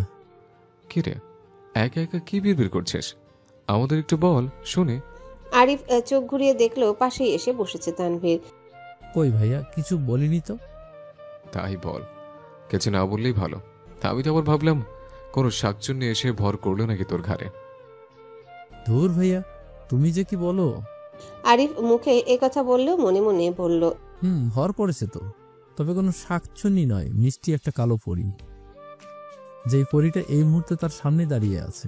দুধে আলতা গায়ের রঙে কালো চুড়িদারটা বেশ মানিয়েছে মিমকে। কেন যে ছোট্ট পরীটা বারংবার বহু বেশি আরিফের সামনে আসে, পরীটা কি জানে না তাকে দেখলে আরেকটা হৃদয় মুহূর্তে থমকে যায়, এলোমেলো হয়ে যায় তার সবকিছু। উফ, আরিফ আর কিছুই ভাবতে পারছে না। কথা ঘোরাতে মেঘের পানে তাকিয়ে জিজ্ঞাসা করলো, ভাবি ভাইয়া কই? সঙ্গে সঙ্গে মেঘ কঠোর দৃষ্টিতে তাকিয়ে বলল, আমি কি তোর ভাবি আগে নাকি বোন আগে? সবাই আপু বলে, তুই কেন আমার ভাবি বলিস? আরিফের তৎক্ষণাৎ জবাব। ভাবি আগে? মেঘ একটু রাগে কিরমির চোখে তাকিয়ে অভিযোগের কণ্ঠে বলল, আরিফ তুই তোর বোনকে ভুলে গেলি? শুধু ভাইয়াকে সাপোর্ট করছিস যে? আমি তোর ভাবি আগে হয়েছি নাকি মামাতো বোন আগে হয়েছি? এবার আরিফের নিরলস জবাব। ভাবি? মেঘ এবার কাঁদো কাঁদো দৃষ্টি নিয়ে মাহমুদা খানের দিকে তাকিয়ে অভিযোগের সুরে বলল, দেখেছো ফুপি, আমাকে কেউ ভালোবাসে না, শুধু আবির ভাইকে ভালোবাসে সবাই। মাহমুদা খান এই বাড়ির ছোট সদস্যদের কথায় মনোযোগ দিলেন। আরিফের কান টেনে ধরে বলল, কে বলেছে আম্মু তাকে কেউ ভালোবাসে না? এই বাদর বলেছে? আরিফের কান তার মায়ের হাতে ধরা দেখে মিম খিলখিলিয়ে হেসে উঠল, যা মুহূর্তে ঝংকার তুলল আরিফের বক্ষ পিঞ্জরে। নিজের কান থেকে মায়ের হাতটা সরিয়ে মেঘের দিকে তাকিয়ে রসাত্মক কণ্ঠে বলল, আমি তো ঠিকই বলেছি। যেদিন থেকে মেঘ আপুকে চিনেছি সেদিন থেকে আবির ভাইয়ের বউ হিসেবে তাকে ভাবি বলে সম্বোধন করেছি। আপুকে তো আমি ছোটবেলা থেকে মামাতো বোন হিসেবে চিনতাম না, প্রথম মেয়েই চিনেছি ভাবি হিসেবে, তাই আমার ভাবিই আগে। সাবাস বলেই কেউ কাঁধে হাত দিল। আরিফ তাকিয়ে দেখলো আবির দাঁড়িয়ে আছে। এবার আমার বোনটাকে দুইটা বলে হেনস্থা করবে ভেবেই মুখ টিপে হাসলো তানভীর। মনে মনে বলল, আমি কিন্তু আমার বোনের পক্ষে আছে। মেঘ তো এবার খানিকটা কেঁদেই দিল। আস্তে আস্তে বলল, তোমরা সবাই দেখলে তো আমাকে যে কেউ ভালোবাসে না। যদি ভালোই বাসতো তাহলে তো আমার ভাই বোন সবাই আবির ভাইকে দুলা ভাই বলে রাখতো। এই কথা শুনে আবিরের তো চক্ষু চরক গাছ। কি বলে এই মেয়ে? হ্যালো বন্ধুরা, পরবর্তী পার্ট খুব তাড়াতাড়ি আসবে, তো সবাই অপেক্ষায় থাকো। আর চ্যানেলটি যারা এখনো সাবস্ক্রাইব করোনি তারা পরবর্তী পার্ট দেখার জন্য চ্যানেলটি সাবস্ক্রাইব করে রেখো। ধন্যবাদ সবাইকে, আমাদের সাথেই থেকো।